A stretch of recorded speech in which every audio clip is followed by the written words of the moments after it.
Well, thank you very much. This has been an honor. It was a fairly long trip, but worth it. Tremendous things have been accomplished, as you probably noticed. Listened to a lot of wonderful speeches from the heads of a lot of wonderful countries. But I want to thank you for joining us at the conclusion of a highly productive NATO summit in the Netherlands. I want to thank them for the royal treatment they've given us. Couldn't have been nicer. And it's a beautiful country, really a beautiful country. Coming in, I saw the most beautiful trees. In fact, I want to bring some back with me. I want to also thank, I had breakfast this morning with the King and Queen, and they're incredible people. I said, you're central casting, beautiful people, great people, big, beautiful heart.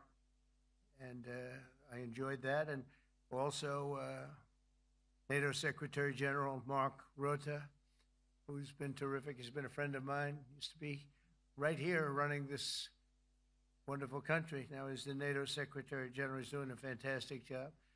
And the Prime Minister, we appreciate everything you've done. And as you know, last weekend, the United States successfully carried out a massive precision strike on Iran's nuclear enrichment facilities, and it was very, very successful. It was called obliteration. No other military on earth could have done it, and now this incredible exercise of American strength has paved the way for peace, for the historic ceasefire agreement late Monday, and we call it the 12-day war. Spoke to a few people. I guess that just sounded like the right name. It was a 12-day war. And we think it's over. I don't think they're going to be going back at each other. I don't think so. Not only have we dealt decisively with the critical threat of Iran's nuclear program, which was what I wanted. I said, Iran cannot have a nuclear weapon. I've said that for 15 years, long before I decided to do the political thing. But we've also reasserted the credibility of American deterrence, which is like no other. The people at NATO said there's never been anything. You know, I rebuilt the entire military during my first term. And we have a great military. We have great generals. Got to know the good ones and the bad ones. We kept the good ones.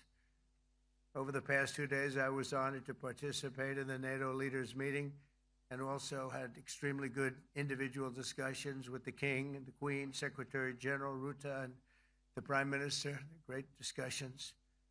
Very knowledgeable people. Major focus of our conversations at the summit was the need for other NATO members to take up the burden of the defense of Europe, and that included the financial burden. As you know, it was 2%, and we got it up to 5%. And they said, a couple of them came up to me. One in particular said, sir, we've been trying to get it up to 3% for 20 years, and we haven't been able, and you got it up to 5%. So they're going to be, most of them, I guess almost all of them, are going to be contributing now, 5%, a number that people are surprised at, but you need it today. The United States accounts for 2/3 of all NATO defense spending, and since I began pushing for additional commitments in 2017, believe it or not, our allies have increased spending by $700 billion. I said to people, you don't have any money, and a lot of them weren't paying. And so I started the process, and I picked it up as soon as I got back, which is 6 months ago. And following my election last November, almost all have accelerated plans to reach the 2%, 3%, 4%, and then ultimately, very quickly, 5%. And all of this is going to be done very quickly, almost immediately. You probably know this as well as I do. I'm sure they've been talking about it. It's really been a big focus. In a very historic milestone this week, the NATO allies committed to dramatically increase their defense spending to that 5% of GDP, something that no one really thought possible. And they said, you did it, sir, you did it. Well, I don't know if I did it, but I think I did. This will be known as the Hague Defense Commitment, which is pretty good, pretty appropriate. When the allies reach this number, it will add more than $1 trillion a year. Think of that, $1 trillion per year to our common defense. And this is a monument really to victory, but it's a monumental win for the United States because we were carrying much more than our fair share. It was quite unfair, actually. But this is a big win for Europe and for actually Western civilization. For years, past administrations failed to get most allies to contribute even the 2%. I remember when I came here, we had 4 countries that were up to 2%, and I remember Poland was there. A couple of them were there, and but most of them were. We had 28 at the time. As you know, it's increased a little bit, and they've agreed now to more than double their budgets in all cases. And Europe stepping up to take more responsibility for its security will help prevent future disasters like the horrible situation with Russia and Ukraine, and hopefully we're going to get that solved. Last week they lost 7,000 soldiers, mostly soldiers, but they're also getting hit in Kiev. They're getting hit in some of the towns also. And that means life. Life is disappearing also in the cities and towns. Should have never happened, would have never happened if I was president. Said it 1,000 times. And it never did happen. It's never even thought about. But it's vital that this additional money be spent on very serious military hardware, not bureaucracy. And hopefully that hardware is going to be made in America because we have the best hardware in the world. You saw that where 14 missiles were shot at us the other day. And they were very nice. They gave us warning. They said, we're going to shoot them. Is 1 o'clock okay? They said, it's fine. And everybody was emptied off the base, so they couldn't get hurt except for the gunners. They call them the gunners. And out of 14 high-end missiles that were shot at the base in Qatar, all 14, as you know, were shot down by our equipment. Amazing stuff. Amazing that they can do. It's like shooting a bullet with a bullet. It's the same thing if you think about it. 14 out of 14, and they weren't even that surprised. I said, do you do that well often? They say, we pretty much do, sir. The Ukraine crisis has also highlighted the urgency of rebuilding our defense industrial base, both in the United States and among the allied nations. We cannot afford to be dependent on foreign adversaries for critical minerals. And as you know, we made a deal with Ukraine to take a vast amount of the land they have for minerals. We need it. And once again, I want to thank all of the people in the Netherlands, incredible people. It's a great place. And all of the NATO allies for the tremendous summit that we just had. A letter just came in, and a statement came in from the Atomic Energy Commission of Israel. And I just wondered, this is an official letter, and they're very serious people, as you know. The devastating U.S. strike on Fordo destroyed the site's critical infrastructure and rendered the enrichment facility totally inoperable. It was devastated. We assess that the American strikes on Iran's nuclear facilities has set back Iran's ability to develop nuclear weapons for many years to come. This achievement can continue indefinitely if Iran does not get access to nuclear material, which it won't. It's so sad that that whole thing had to go. But I just want to thank our pilots. You know, they were maligned and treated very bad, demeaned by fake news CNN, which is back there, believe it or not, wasting time, and nobody's watching them. So they're just wasting a lot of time, wasting my time. And the New York Times, they put out a story that, well, maybe they were hit, but it wasn't bad. Well, it was so bad that they ended the war. It ended the war. Somebody said in a certain way, you know, that it was so devastating, actually. If you look at Hiroshima, if you look at Nagasaki, you know, that ended a war too. This ended a war in a different way, but it was so devastating. Also, they have, out of Dubai, just came that Iran's foreign ministry spokesman, this is Iran's foreign ministry, says its nuclear installations were very badly damaged by the American strike. So what bothered me about these reports with fake reports put out by the New York Times, I call it the failing New York Times because it's doing terribly. Without me, it would be doing no business at all. But, and by fake news, CNN and MSDNC, all of these terrible people, you know, they have no credibility. You know, when I started, they were at 94% credibility, the media. Now it's at 16%. And I'm very proud of it because I've exposed it for what it is. But when I saw them starting to question the caliber of the attack, was it bad?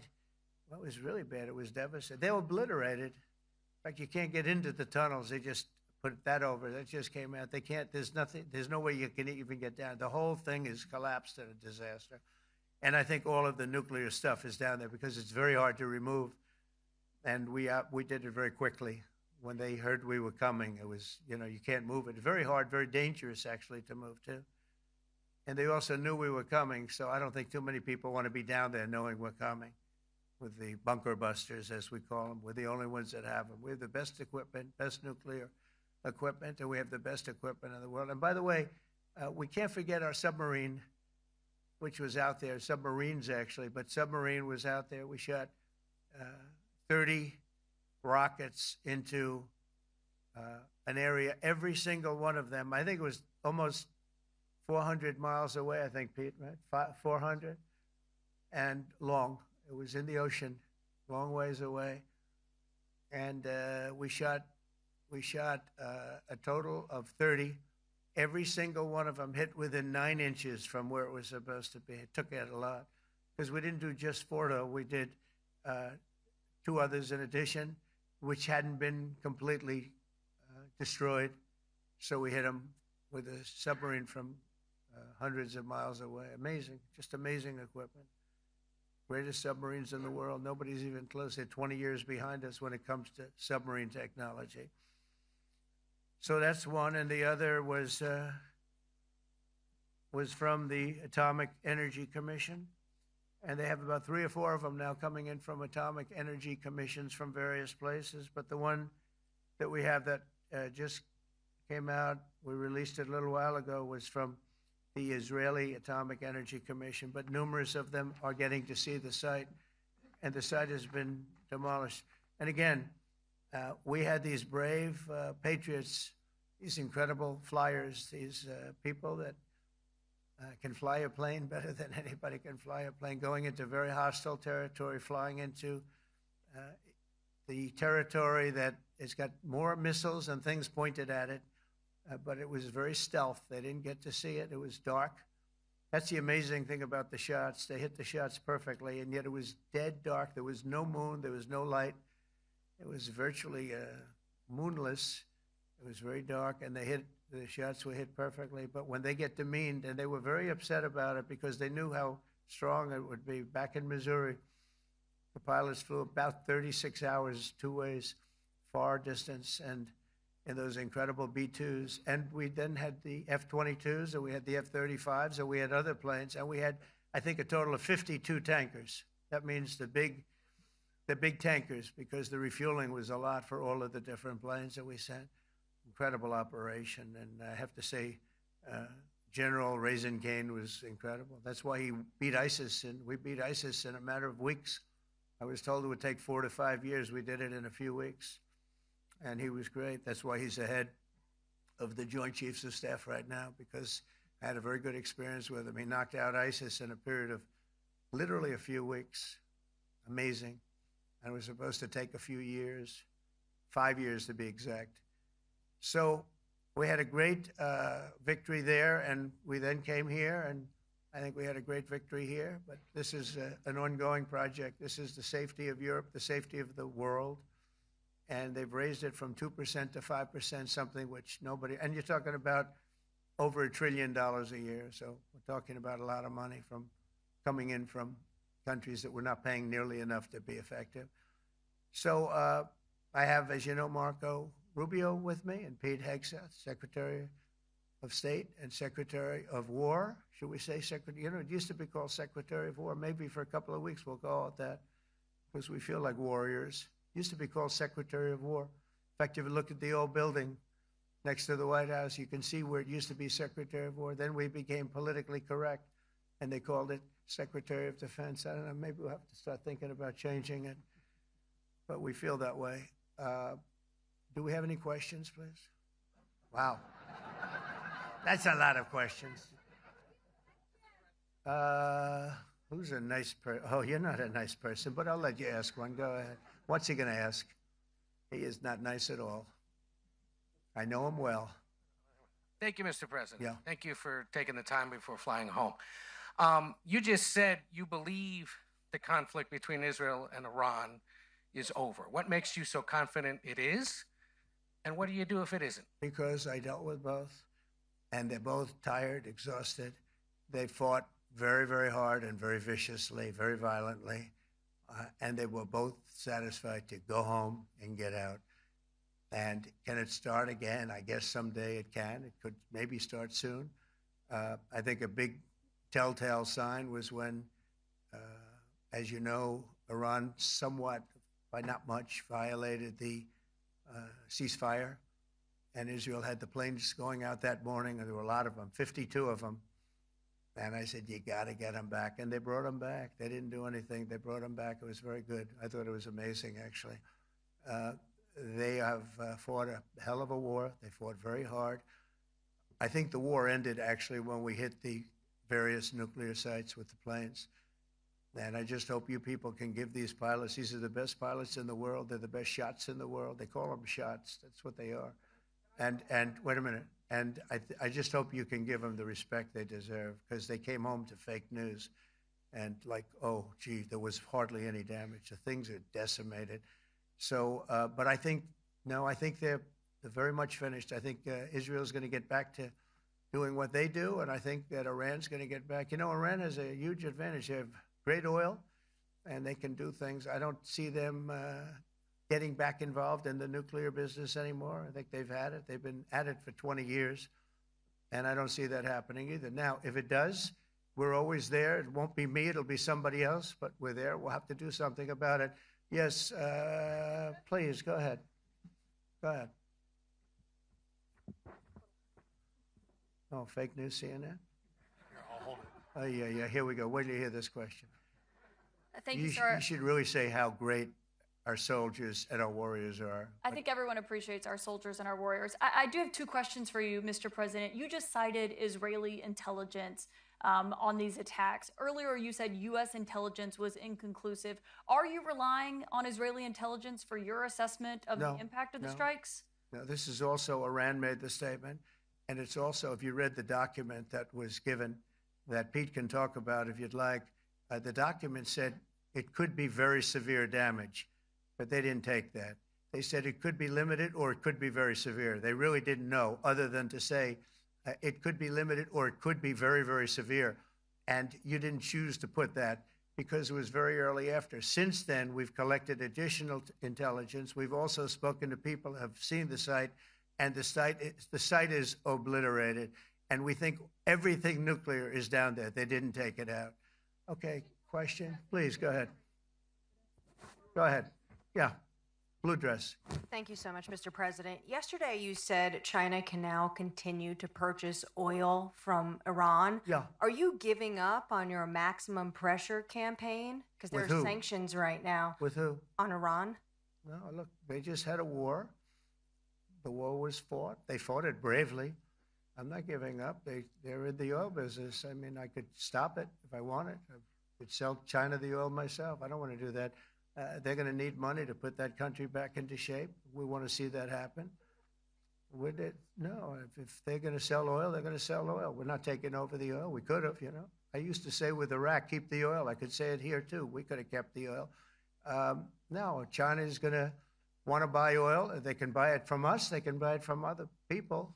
But you're going to have to put that country back into shape. It desperately needs money. Yeah. Mr. President. Yeah, please.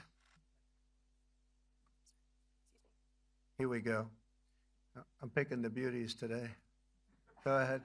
Mr. President, Secretary General Rutte has described President Putin as an adversary, a threat, an enemy. Do you view him the same way? And in addition to that, you mentioned General Kane, your chief of staff, the chairman of the Joint Chiefs of Staff. General Kane. Yes, he has said that Mr. Putin has territorial ambitions beyond Ukraine. Do you view that in the same way? Possible. I mean, it's possible. I know one thing. He'd like to settle. He'd like to get out of this thing. It's a mess for him. He called the other day. He said, "Can I help you with Iran?" I said, "No, you can help me with Russia." Because, in the last few weeks, we took care of India and Pakistan, Kosovo, Serbia. I think on Friday we have coming in, the Congo is coming in, and Rwanda is coming in. That was a vicious war that went on, a machete war, heads chopped off all over Africa. They're coming in. We did 2 others in addition to that. Nobody's ever done anything like this. No, I consider him a person that's, I think, been misguided. I'm very surprised, actually. I thought we would have had that settled easy. I've settled 4 of them in the meantime. But he did call up, and he said, he's close to Iran. He'd like to help us get a settlement. I said, no, you help me get a settlement with Russia. And I think we're going to be doing that, too. Yeah, please. Go ahead, please. Thank you, Mr. President. You've made clear your position on what impact the strikes had. I wanted to ask you what is next with Iran. For instance, is there any indication from U.S. intelligence that Iran was able to move any material, including No, just the opposite. We think we hit them so hard and so fast they didn't get to move. And if you knew about that material, it's very hard and very dangerous to move. It's called in many people, they call it dust, but it's very, very heavy. It's very, very hard to move. And they were way down. They're 30 stories down. They're literally 30, 35 stories down underground. You think you got it all? Oh, yeah, we think we got it. We think it's covered with granite, concrete, and steel. Can I ask you, are you interested in restarting negotiations with Iran? And if so, have they reciprocated? So or is our this people, sort of a settled Marco matter? could answer this, but our people are not, I'm not. The way I look at it, they fought, the war's done, and, I could get a statement that they're not going to go nuclear. We're probably going to ask for that, but they're not going to be doing it. But they're not going to be doing it anyway. They've had it. They've had it. Now, maybe someday in the future we'll want that. But I've asked Marco, do you want to draw, I just asked him the question as we were walking on the stage, do you want to draw up a little agreement for them to sign? Because I think we can get them to sign it. I don't think it's necessary. Marco, do you want to talk about that, please? Mr. President, I think President Trump has shown a willingness to meet and talk to anybody in the world who's interested in peace. I don't know of any president that's been as willing as he has to meet with anyone and talk about peace. We'd love to have peaceful relations with any country in the world. And so obviously that'll depend on Iran's willingness not just to engage in peace, but to negotiate directly with the United States, not through some third country or fourth country process. But I know of no president, probably in our modern history, that's sought peace more than President Trump has. Sounds like the door is open, but you're in no rush. Is that right? It sounds like the door is open, but I'll tell you what, look, we're going to talk to them next week with Iran. We may sign an agreement. I don't know. To me, I don't think it's that necessary. I mean, they had a war, they fought. Now they're going back to their world. I don't care if I have an agreement or not. The only thing we'd be asking for is what we were asking for before about we want no nuclear, but we destroyed the nuclear. In other words, that's destroyed. I said, Iran will not have nuclear. Well, we blew it up. It's blown up to kingdom come. And so I don't feel very strongly about it. If we got a document, wouldn't be bad. We're going to meet with them, actually. We're going to meet with them. Yeah, go ahead, please. Yes. Mr. President, Netherlands TV, thank you for visiting our country. Good. As I understood, I, of course, would like to know how you slept last night at the House of the King. Oh, I slept beautifully. But probably a more serious question. I think you just had a meeting with President Zelensky. Did you discuss any ceasefire in this Russo-Ukrainian war? No. I wanted to know how he's doing. He was very nice, actually. We had little rough times sometimes. He was couldn't have been nicer. I think he'd like to see an end to this. I do. I think what I took from the meeting couldn't have been nicer, actually. But I took from the meeting that he'd like to see it end. I think it's a great time to end it. I'm going to speak to Vladimir Putin and see if we can get it ended. But look, these are brave people. They're fighting these wars all over the place. Last week they had, I guess, I told you, close to 7,000 young soldiers, Russian and Ukrainian soldiers were killed, 7,000 in 1 week. It's crazy. It's crazy. So I'll be speaking to Putin. No, I had a good meeting with Zelensky. And I had a lot of good meetings. We had a lot of good meetings with a lot of people, a lot of great leaders. But he's fighting a brave battle. It's a tough battle. Yeah. Go ahead, white dress. Thank you. Ida Hallikainen from Finland, Ilta-Sanomat. Good. You have played golf with President Alexander Stubb. How do you see Finland as a NATO ally and partner, and how would you describe your relationship with our president? Well, he's a very good golfer, okay? In fact, he was on his college golf team. He went to a good college in the South, as you know, a very good college, and he was a good golfer. We had a good time. I think my relationship's great. I want to buy icebreakers. You know, you're very good at icebreakers. And I actually made him an offer. I didn't go to Congress. They'll try and impeach me for this. But there's an old, it's not old, it's fairly new, but it's used icebreaker. And I offered him about 1/3 of what he asked for. But we're negotiating. We need icebreakers in the U.S. And if we can get some inexpensively, I'd like to do that. Actually, they'll fix it up, make it good. Also, we may buy some icebreakers. You know, you're the king of icebreakers, that particular country. They make them good. They make them really good, and they know what they're doing. And so we're negotiating with them for about 15 different icebreakers. But one of them is available now. It's old, and it's, old. It's like 5-6 years old. And we're trying to buy it. I'm trying to make a good deal. It's all I do my whole life. My whole life, that's all I do is make deals. Yeah, please. President. Go ahead. Sir, go ahead. Yeah, a question for NewsHour, Dutch TV. First of all, on Article 5, on your way here, you spoke about the commitment of the U.S. to Article 5, saying, I'll give you my definition once we're here. What is your definition, and may the U.S. commitment to Article 5 change in case some of the NATO members do not reach the threshold that was discussed today? My second question is following up on a colleague on Iran. What intel reports do say that everything over there was obliterated? Yeah, well, there are numerous of those reports, and they're coming out fast and furious. But the most respected ones we've already seen. And I will say that on a very confidential basis, they're looking at the reports, like numerous reports, and including people going to the site and checking the site. And they're going to be having, I guess you're going to be having over the next couple of days you're going to encapsulate it. But no, the site was obliterated, just like I said it was. And just like the pilots should be given credit for. As far as Article 5, look, when I came here because it was something I'm supposed to be doing, but I left here a little bit differently. I said, I watched the heads of these countries get up, and the love and the passion that they showed for their country was unbelievable. I've never seen quite anything like it. They want to protect their country, and they need the United States. And without the United States, it's not going to be the same. And you can ask Mark, or you can ask any of the people that were there. It was really moving to see it. They love their country. They were so respectful of me because I'm the head of the United States. And I made, the King of Saudi Arabia, when I was in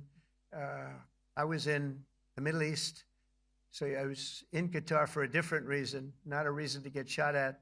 We were in there for economic development reasons, Qatar, UAE, and Saudi Arabia. All three leaders of those countries, and we took back $5.1 trillion into the United States. All three leaders said, you're presiding over the hottest country in the world. The United States right now is the hottest country. Everybody wants to be there. Everybody wants a piece of it. He said, a year ago, your country was dead. You had a deadhead running it. You had a country that was dead, and it was dead. You had people pouring through the borders. You had inflation. You had everything. He said, you've made it in 5 months at that time. You've made it the hottest country. This is the hottest country in the world. The United States right now is the hottest country in the world. And when I was around that table, it was a nice group of people, many of whom I knew from previous.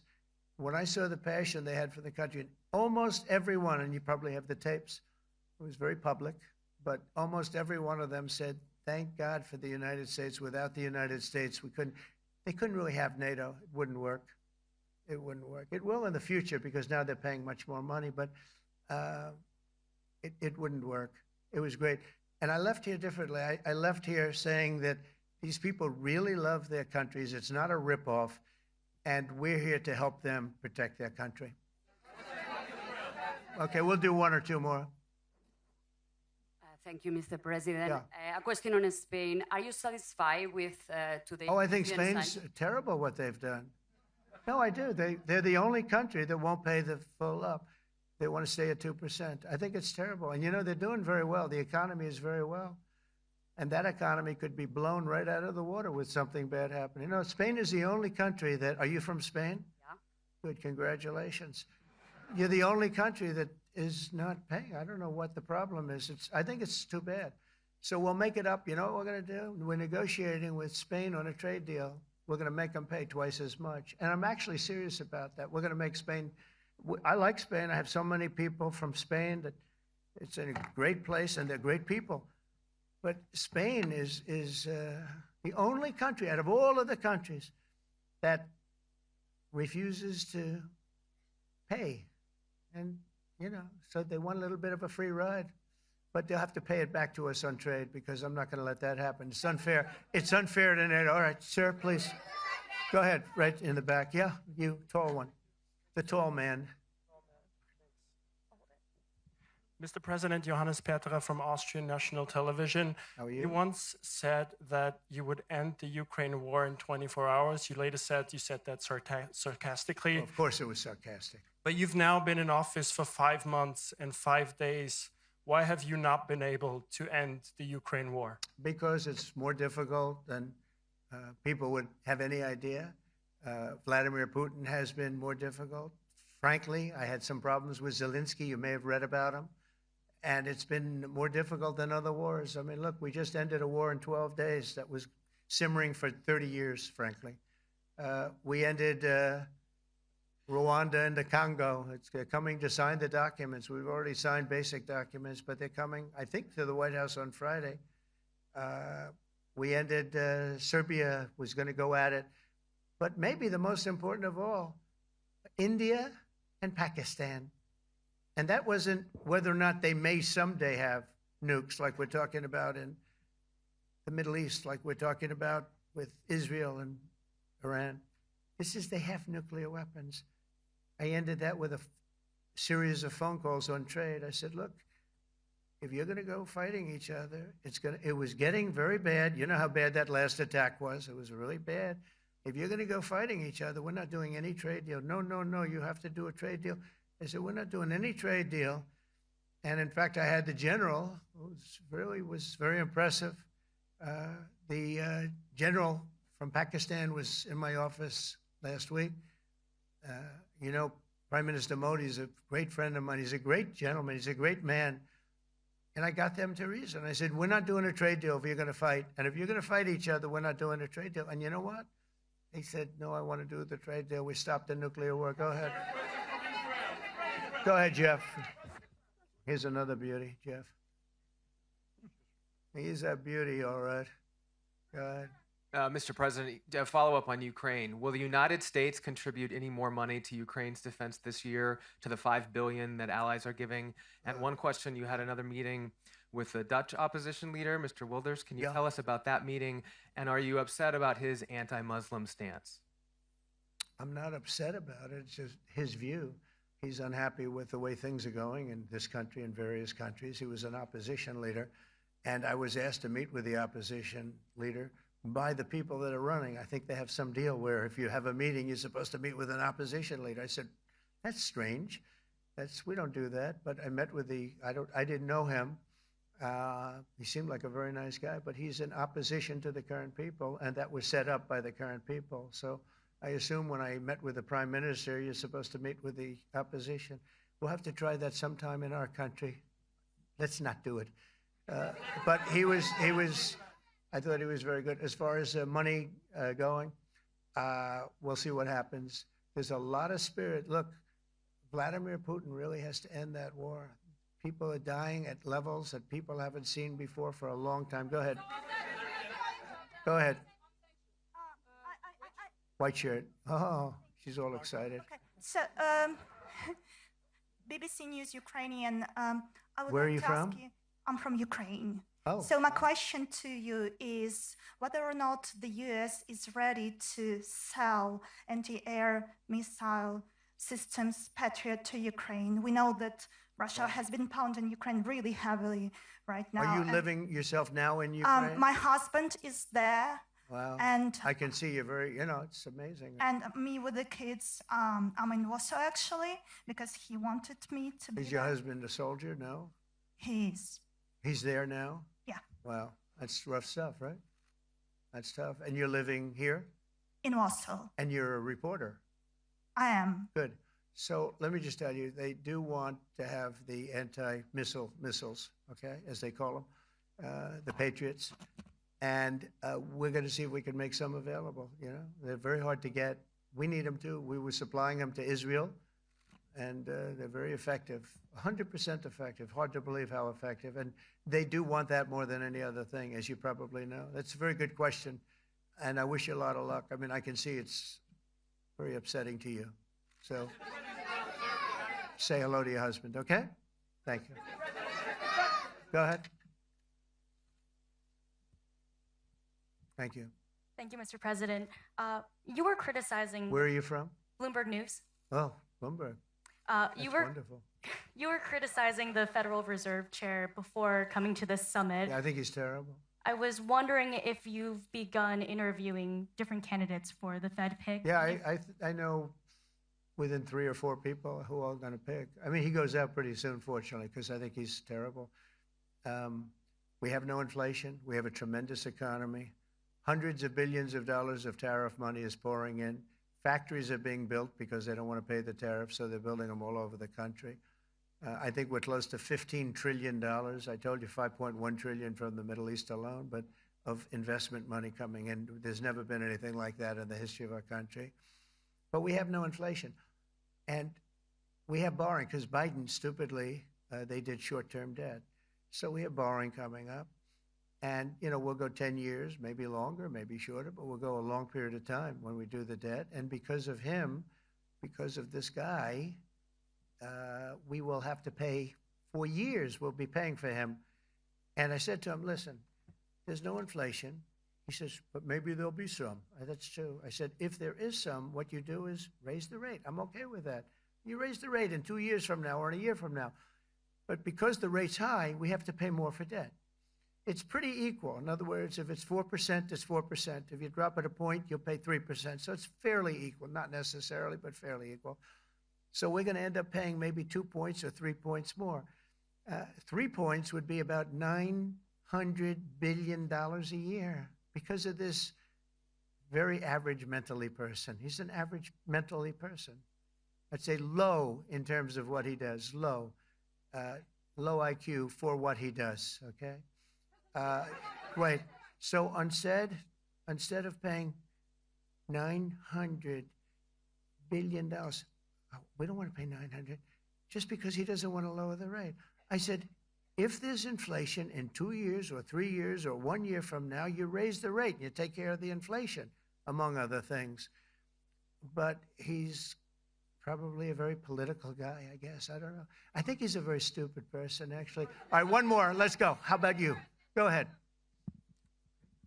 She looks so happy and everything. Thank you. That's why I I'm picked from her. Spain too. I'm Ana Bu from La Vanguardia. I wanted to know if You're where from? Spain too. Ah. I wanted to know if you want to That's the negotiate. Spain corner right there. Shouldn't have said that. That's okay. I do like Spain, by the way. I think it's unfair that they're not paying, but go ahead. Are you going to negotiate directly with Spain about? I'm going to negotiate directly with Spain. I'm going to do it myself. They're going to pay. They'll pay more money this way. You should tell them to go back and pay. You're a reporter? Tell them to go back. They ought to join all of those countries that are paying 5%. Spain's going to be just about the only one that's not. They were the most hostile toward doing it. It just doesn't make sense to me. Okay. All right, Kelly, go ahead. Here we go. Here's another one. Hello, sir. Thank you very much. We got them all today. Okay. So, Mr. President, you talked about expecting some on-the-ground assessments at Fordo and other sites. Now here, Is that here Israeli and U.S.? It's been obliterated, Kelly. It's What is your message obliterated. then, sir, to the intelligence community when they present reports? You're not disputing the DIA report. You're just They presented a exists. report that wasn't finished. We're talking about something that took place 3 days ago. I understand that, sir. The It was an report was initial done assessment. So 2 what days is ago. your... Wait a minute. Yes. They didn't see it. All they can do is take a guess. Now, if you take a look at the pictures, if you take a look how it's all blackened, you know the fire and brimstone is all underground because it's granite and it's all underground. You don't show it. But even there, with all of that being said, the whole area for 75 yards around the hole where it hit is black with fire. The group that's run by this gentleman, in fact, you may want to talk about it for a second because we're going to issue a report. And I think it's not even a very exciting report at this point. It's been obliterated, totally obliterated. And they did a report, but it was like, if you look at the dates, it's just a few days after it Understood, happened. sir. So they didn't see it. They said it may be very severe. Go Understood. ahead. Do you have a message for the intelligence community, though, in terms of unvarnished information getting to you, that it's not I don't just... really have a message. I would say issue the report when you know what happened. I wouldn't say that it could be severe or maybe not. They use the word severe. It could be severe or maybe it's not. And briefly, So people like you picked up and said, oh, it's not severe. We're just no, looking for the the exit. report was not a complete report. Yeah, the message was probably wait till you know the answer before you... And, sir, go ahead. did you not have a public component to your Zelensky meeting for a tactical reason with President Putin? Let him answer this. Hello, Mr. Secretary. Yeah. There's a reason the president calls out fake news for what it is. These pilots, these refuelers, these fighters, these air defenders, the skill and the courage it took to go into enemy territory flying 36 hours on behalf of the American people and the world to take out a nuclear program is beyond what anyone in this audience can fathom. And then the instinct of CNN, the instinct of the New York Times is to try to find a way to spin it for their own political reasons, to try to hurt President Trump or our country. They don't care what the troops think. They don't care what the world thinks. They want to spin it to try to make him look bad based on a leak. Of course, we've all seen plenty of leakers. And what do leakers do? They have agendas. And what do? Do they share the whole information or just the part that they want to introduce? And when they introduce that preliminary report that's deemed to be a low assessment, you know what a low assessment means? Low confidence in the data in that report. And why is there low confidence? Because all of the evidence of what was just bombed by 12 30,000-pound bombs is buried under a mountain, devastated and obliterated. So if you want to make an assessment of what happened at Fordo, you better get a big shovel and go really deep, because Iran's nuclear program is obliterated. And somebody somewhere is trying to leak something to say, oh, with low confidence, we think maybe it's moderate. Those that dropped the bombs precisely in the right place know exactly what happened when that exploded. And you know who else knows? Iran. That's why they came to the table right away, because their nuclear capabilities have been set back beyond what they thought were possible because of the courage of a commander-in-chief who led our troops, despite what the fake news wants to say. But you're not disputing the report said what it said, even though it was initial. The report said what it said, and it was fine. It was severe, they think, but they had no idea. They shouldn't have issued a report until they did. But we've gotten the information. I think Pete said it better than you can say it. And, you know, you should be proud, you, especially you, should be proud of those pilots, and you shouldn't be trying to demean them. No, there's Those a difference, pilots sir, flew between asking at about an great assessment risk, a and big the chance that skill they'd of never the come US back home and see their one husbands is or their questioning wives. the skill Let of me the just US tell you, you and NBC, fake news, which is one of the worst, and CNN, New York Times are all bad. They're sick. There's something wrong with them. You know what? You should be praising those people instead of trying to find some. By getting me, by trying to go and get me, you're hurting those people. They were devastated. You know, I got a call from Missouri, great state, that I won 3 times by a lot. And I got a call that the pilots and the people on the plane were devastated because they were trying to minimize the attack. And they all said it was hit. But we don't think it was really maybe hit that badly. And they were devastated. They put their lives on the line, and then they have, and I'm not referring to you, but real scum come out and write reports that are as negative as they could possibly be. It should be the opposite. You should make them heroes and heroines. You should make them really people that they were so devastated when they heard this news. And you know what they said? One of them, I spoke to one of them, said, "Sir, we hit the site. It was perfect. It was dead on." Because they don't understand fake news, because they have a normal life, except they have to fly very big, very fast planes. But it's a shame. You should be making them heroes. All right, in the back. Go ahead, back, white, yeah. White jacket, yeah. Go ahead, give my mic. Hello. Deborah Haynes from Sky News. Mark Rutte, the NATO chief, who is your friend, he called you daddy earlier. Do you regard your NATO allies as kind of children? No, he likes me. I think he likes me.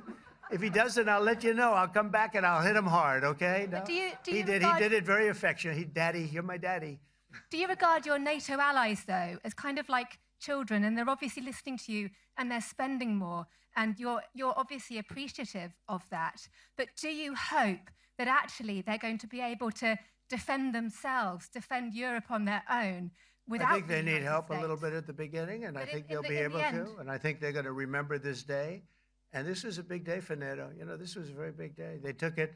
One of the gentlemen said, "You know what? We've been trying to raise money raise the rate for 30 years," he said, 20 years, from almost the beginning. And he's been there for a long time. He said, "Until you came along, it never happened. What you did is amazing." It's been sort of an amazing day for a lot of reasons, but also for that. Yeah, go ahead. Do you think they can do it without you, though, in the future? Can they do it without Well, the ask United Mark. States? I mean, you have to ask Mark, okay? So we're heading back. We're heading back. I want to thank these two gentlemen behind me. They're incredible people, both of them. They've done a fantastic job. And Susie's in the front, and she's done great. And Monica, thank you very much. It was quite an exciting time. And we're going to be heading back. We'll be back soon, and we'll see you in Washington, D.C. Remember this, we have the hottest country anywhere in the world. Thank you very much, everybody. Thank you.